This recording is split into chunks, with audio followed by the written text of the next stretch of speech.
বন্ধু-বান্ধৱীসকল Assam digital ফেক্টছৰ অন্য এটি ভিডিঅ'লৈ আপোনালোক সকলোকে স্বাগতম জনাইছোঁ। আজি আপোনালোকৰ মাজলৈ লৈ আহিছোঁ miss queen of the world India 2021ৰ উইনাৰজনৰ এটি video'. Miss queen of the world India 2021 winner miss Gitika Karua. She is daughter of Yogesh Karwa and Preeti Karwa, won the title of Miss Queen 2021. The beauty pageant recently organized in Mumbai, co-powered by United Farmers Finance (UFF). Geetika Karwa from Upper Assam of Dibrugarh. I heartily congratulations to you, Miss Geetika Karwa.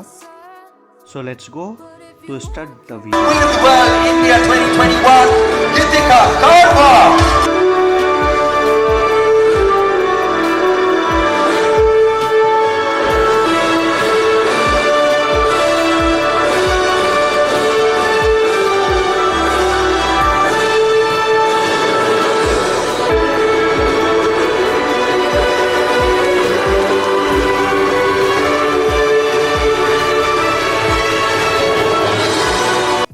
বন্ধু-বান্ধৱীসকল যদিহে মোৰ ভিডিঅ'টো চাই ভাল লাগিলে please like comment share আৰু subscribe কৰি দিব আৰু লগতে কাষতে থকা বেল আইকনটো প্ৰেছ কৰি অল কৰি দিব যাতে আহিবলগীয়া মোৰ নতুন ভিডিঅ'বোৰৰ ন'টিফিকেশ্যন আপোনালোকে সকলোতকৈ প্ৰথমে পায়। ধন্যবাদ।